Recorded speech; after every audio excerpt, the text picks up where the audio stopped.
Afaka mitsidika ny tokantrano indray ny tenako amin'ny alalan'ny fandaharana ny mamalagasy indray to amin'ny fahitalavitra ny TNTV amin'ny ity sabotsy hariva ity. Manatitra ny arabary to plasiko vavy dia manasanao anaraka ny fandarantsika hatramin'ny farandray.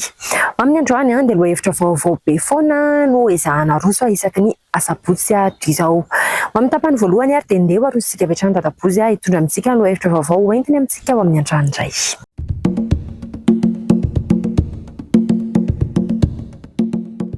Miarabantsika tafahoana indray.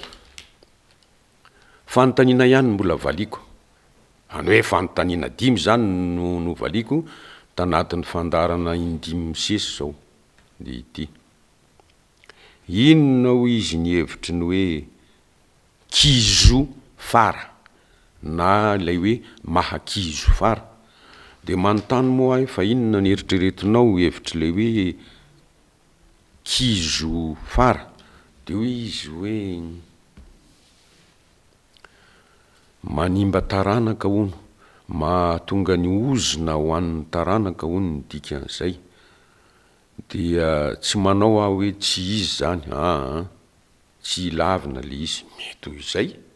Fa ity no dinio, za ndray zany sarika an'ilay mpanontany andinika. Voalohany, inona ny atao hoe kizo?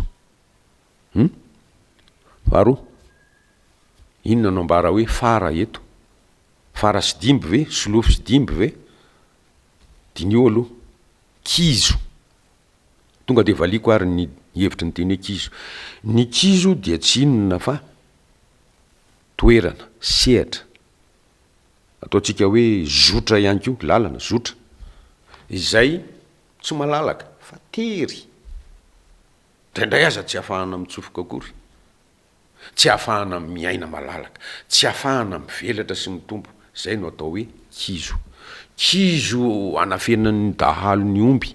Toerana teritery zay tsy ahafahan'ireo omby reo mivoaka ary tsy ahitan'ny mpikaroka na ny mpitandro filaminana akory hoe tsy ilay omby. Zay le kizo. Ary izy io koa ny tenin'ny olona hoe nandalo kizo zay dia avy eo zay saika very lalana raha sy tafavoaka an'ilay kizo. Ny kizo zany amin'izay koa dia mety idika hoe zotra na lalana tiry tsy ahafahana mizotra malalaka na mikotana. Ka ny kizo fara ary ampifandraiso amin'ny teny hoe fara. Raha ohatra ka lainy ho heverina hoe solofo, mpandimby no atao hoe fara eo tsy izay no nilazana azy. Inona ny diran'izany amin'ny kizo? Kizo tsy maintsy zay tsy inona ny dikany? Tsy misy n'izay. Fa ny olona ankehitriny moa manivaka amin'ny fandraisana ny teny hoe kizo aminy dia hoe vomafy ny dikany hoe kizo. Sehatra na toerana na lalana tompoko no atao hoe kizo ary tery izy ireo, tery, tsy ahafahana miaina malalaka. Zay ny dikany hoe kizo. Fa tsy hoe sazy na favoazana na filentehana any amin'ny mangitsokitsoka. Raha izay ny kizo dia mitovy hevitra zany izy amin'ny hoe hitsokitsoka. Lavaka be. Mazava zay. Dia hoe aho hoe mampieritreritra, zay no ataoko. Fa io manko amiko raha vo mena mazava le olona ny zavatra notaniny, tsy asa saina izy fa dia vita zany. Zay zany hoe io no izy. Ampiana ny olona, tarihina ny olona, isaina ihany koa fa tsy an'izay miteny ihany akory ny fahafahana mampiatra sy mampivelatra ny zavatra no hazavaina iny. Ka raha raisiko zany ny hevitry le olona dia hoe midika ny kizo fara hono dia hoe ratsy taranaka. Zany hoe manana taranaka voaozona. Hevitra manokany azy ao no asehako dia mivingiviny toa amin'izay aho, tsy zany ka. Fa ny hevitry ny hoe mahakizo fara dia hoe maharatsy fiafara. Maharatsy fiafara. Ary rehefa ratsy ny fiafara mazava fa tsy ela velona, tsy mateza amin'io sehatra mihibana ratsy io, fa mety ho tapitra aza ny aina ao anatin'izay le hoe fiafara. Zay ary tsy fiafara moa ny fiafara raha tsy misy fitaranganana, misy fahataperana. Ka ny mahakizo fara dia matetika ny fitondrantenantsika olombelona, ny fikasa sy fitetika, ny fampiharana, ny fihohitra midina fa tsy mampiakatra, tsy mampahomby, fa maika koa aza mampisaringotra. Zay le hoe kizo tsy afa-miaina ianao anatin'io zavatra misaringotra be io, tsy hitanao mihitsy zay atongavana ry am'le tanjona tsara tsara tsara, tsy tonga any ianao. Kizo zany no misy anao, ivoaka ianao to tsy ka inona no nataonao ary inona mahatonga atsika mandiny tena todika amin'ny ambara tonga ny diavina teo aloha teo, tsy ny ety ty natao ty, mitranga am'izay ny atao hoe tsikera.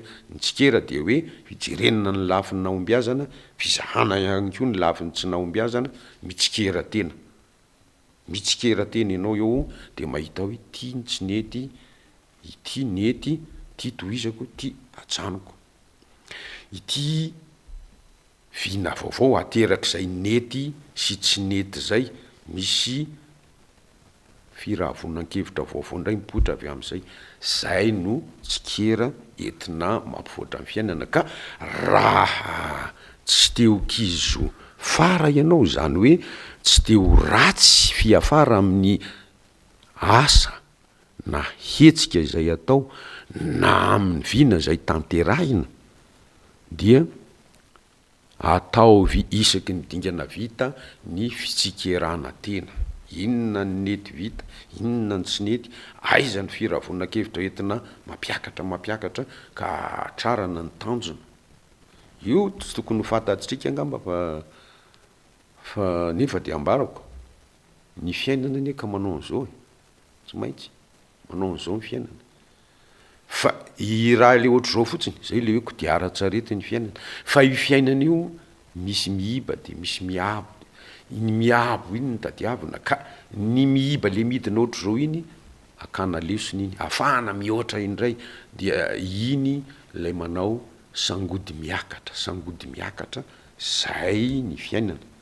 Tsy misy fiainana dia mizotra miakatra ohatr'izao, fa tsy maintsy miakatra izy dia mirorona kely na miiba kely na miakatra,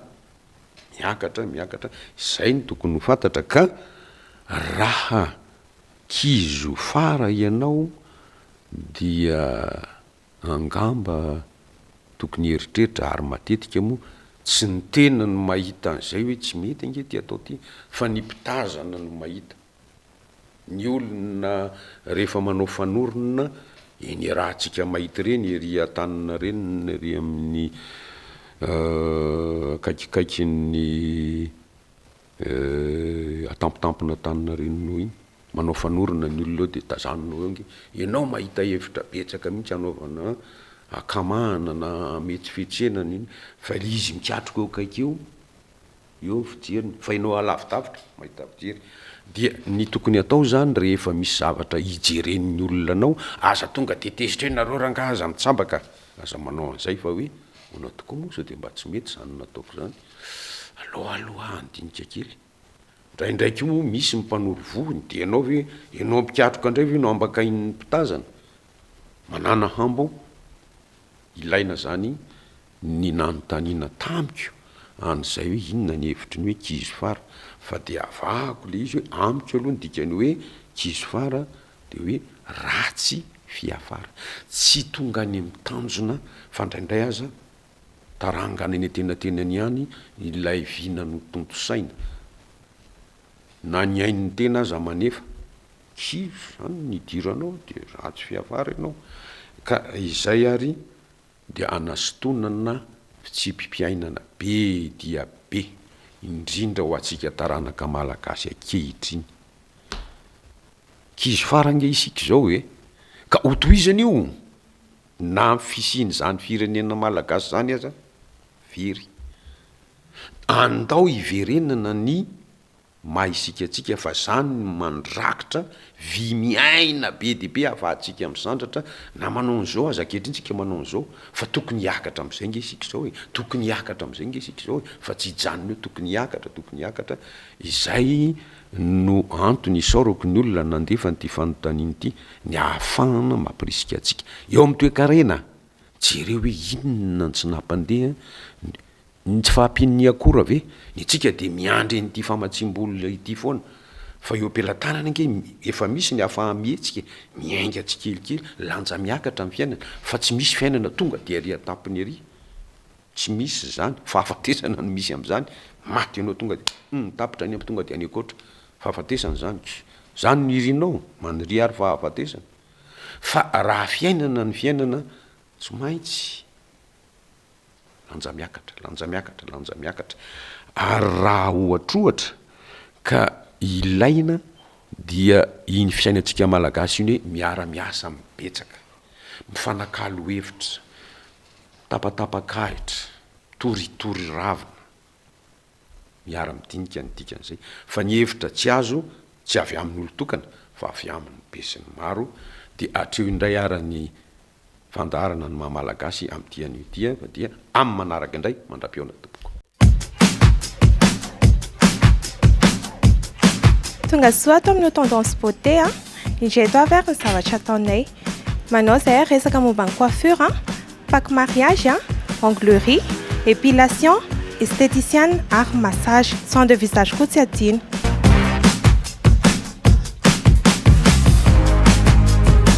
Manentana rehetra ary izahay zay manaraka amin'ny fandarana rehetra ho avy ato amin'ny New Tendance Beauty hikarakara ny vatana.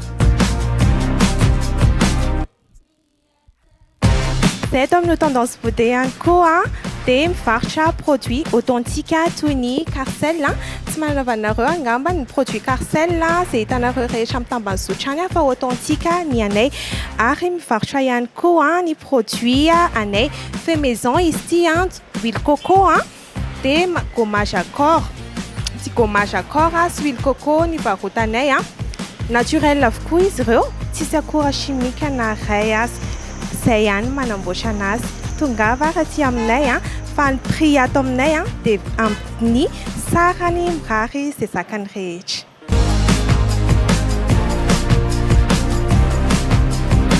Tsara manamarika fa izay ato amin'ny Tendance Beauty dia tsisy délestage satria misy groupe. Marinareo te anontany hoe aiza no misy anay? Misy anay New Tendance Beauty dia apitany Jovena Ambodimita Averikany apitany Jovena Ambodimita. Tena akaiky to dia talaky maso be ny misy anay satria amoron-dalana izahay. Misy ihany koa ny parking, manana parking izahay.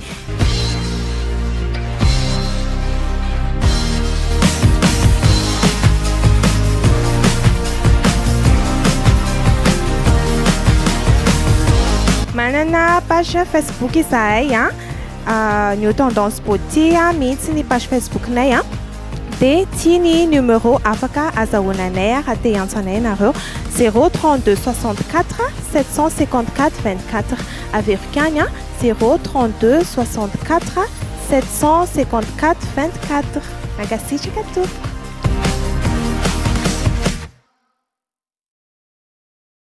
Mankasitraka be deaibe an'ny sokray aman-dreny dadabotsika tao anatin'izay fanabeazany sy fampatsahivana antsika ny tontolon'ny teny malagasy sy ny rafi-piarahamonina malagasy izay. Hiditra kosa indray ary isika izao ato anatin'ny kolotsaina sy ny fomba amam-panao malagasy. Iarahantsika amin'ny zokiliva aloha hevitra vaovao ihany koa.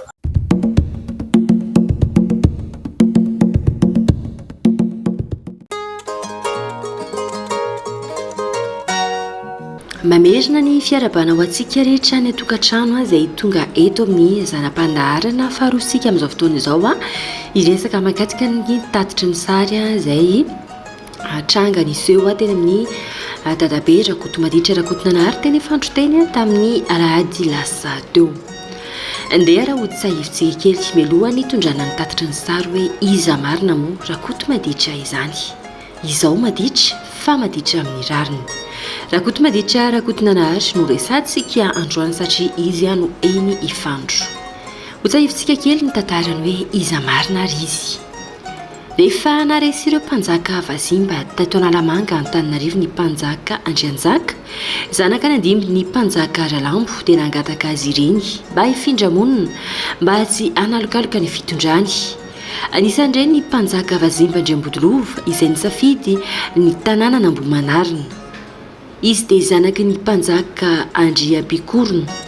Vazimba nanteroka no ilazandry zareo ary no ajaina sy no amasinina ireo mpanjaka ny fandimby ny toerana ny levenany satria atahorana. Ny anteroka irery ihany no nahazo ny fahefana mandidy ny zanaky ny mpanjaka rehefa ataony asoavana. I Andriambodolova no nanambady any Ranoro. Raha mahatsiaro isika dia misy ny fokontany mitondra ny anarana hoe Andranoro, tanànan'Andranoro eny amin'ny Andranoro eny. Misy fary izay no lazaina fa ataony misitrika Ranoro ka tsy niverina intsony. Rehefa tsy mahatandrina ny fady izay nangatahany ny mpanjaka Andriambodolova, nangatahany Ranoro no tsy anonana velively ny teny hoe sira raha hivady aminy. Misy fady mila fantanina raha amangy ny toerana misy an'Andriambodolova eny Ambohimanarina sy Ranoro eny Andranoro dia ny tongolo sy ny sira. Nanana zanaka atao hoe Rakotonanahary Andriambodolova sy Ranoro. Nisy taona izy io niambana toerana nisy an'ny mpanjaka teny Ambomanga. Ririnina ny andro tamin'izany ka tsy zaka Rakotonanahary ny miaritra ny atsika atao ivelany ka nahatonga azy ny isotro toaka. Matetika moa nanafana azy. Nitezerany Ranoro matetika izy tamin'izany fomba ratsiny izany kanefa mbola naveriny foana ka nahatonga azy nametraka ny rakitry ny tantara teny malaza hoe izao maditra fa maditra amin'ny rariny.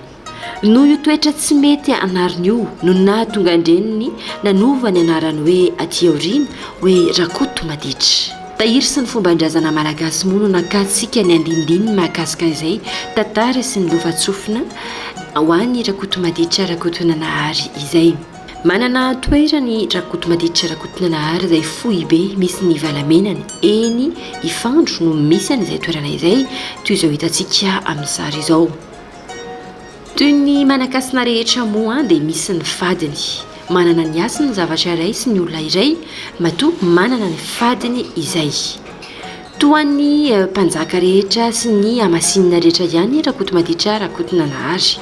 Maditra izy saingy maditra amin'ny rariny. Ny raha latsaka tokoa no anisan'ny famonjena hoy ny oam-pitenenana sy ny teny izay hoentsika rehetra eny amin'ny fiarahamonina eny.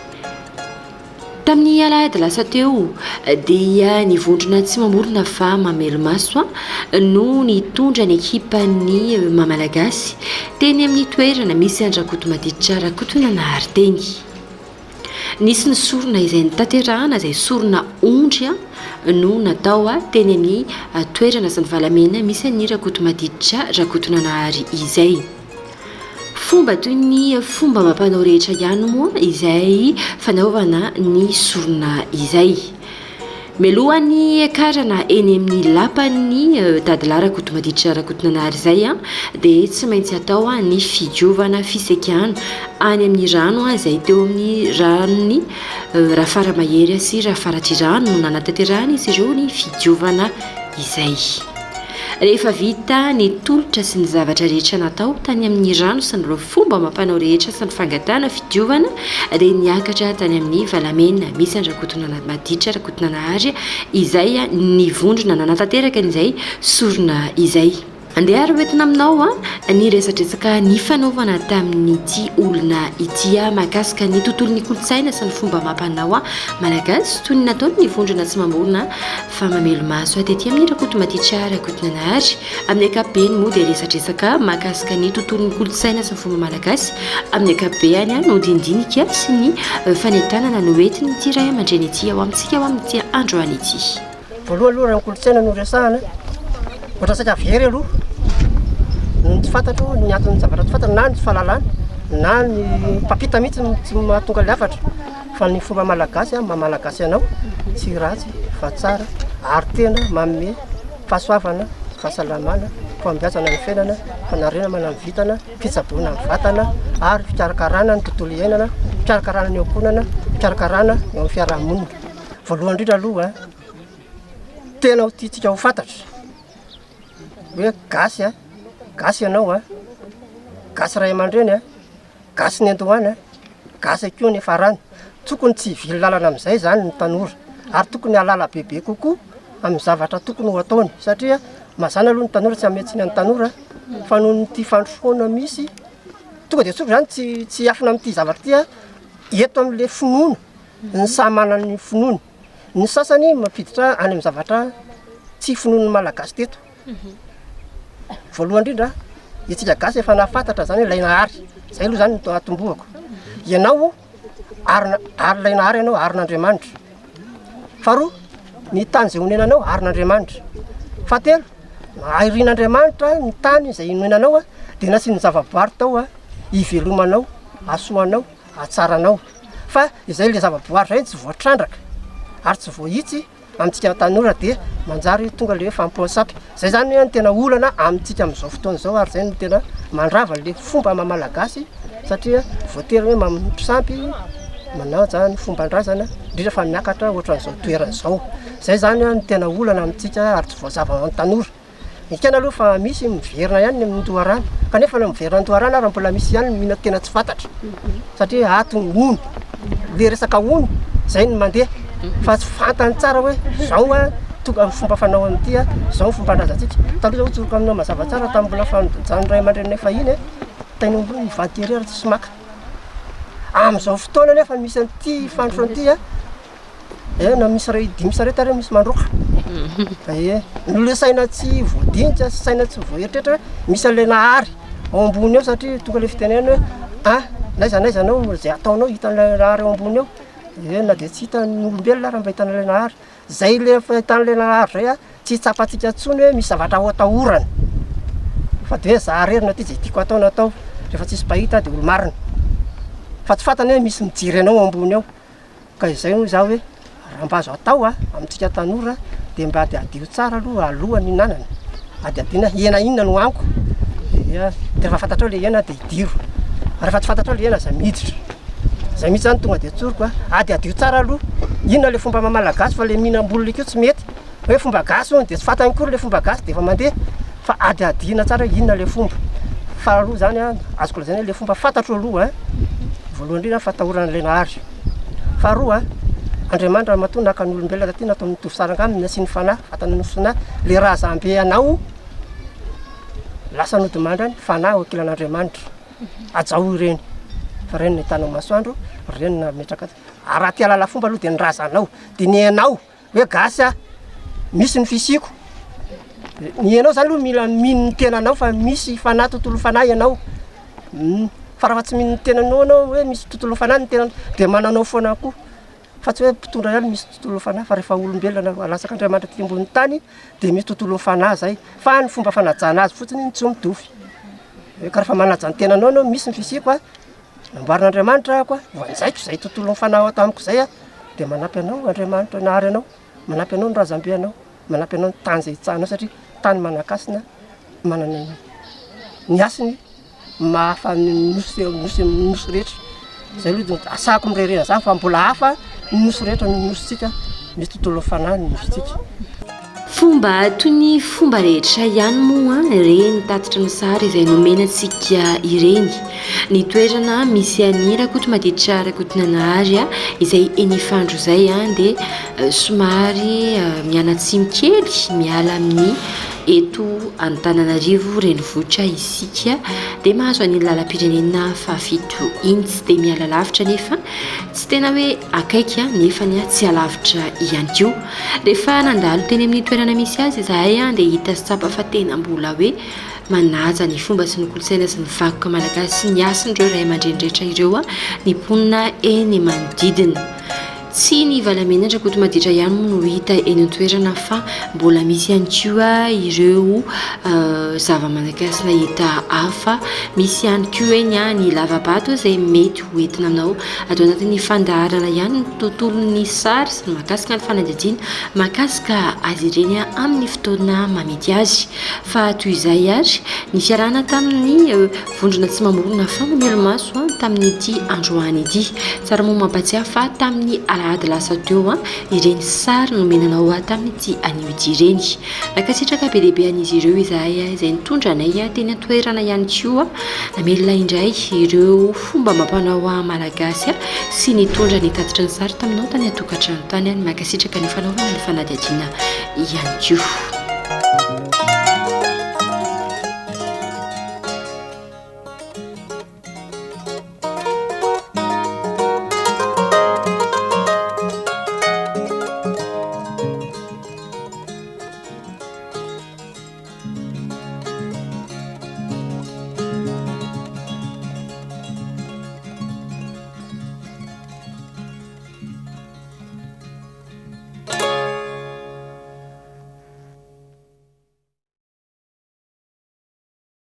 Mankasitraka ihany koa isika anisokoliva nitondra izay aloha efitra izay fa eto dia hivadika amin'ny tapany farany fandaharana isika hiaraka amin'ny tanora izay manana ny aingam-panahy amin'ny alalan'ny asa soratra indray.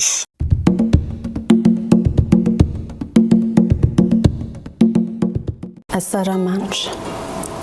Asa ramahanitra ny anto fa ny eto mamofona jalo ny fahaleovan-tenany iray. Asa ramahanitra ny anto fa ny eto latsa-tomany marary sy velotaraina. Ka asa ramahanitra ny anto fa ny eto ny alalipaka ny fangiry firina mandazo. Asa ramahanitra ny anto fa ny eto mandeha mitizaka ny fahoriany mahantrana lava. Dia asa ramahanitra ny anto fa ny eto mitaraina foana mizaka antseran'ny aina. Asa ramahanitra ny anto fa ny gasy malemy sinoana dia voazanaka hatramin'ny saina. Basamita.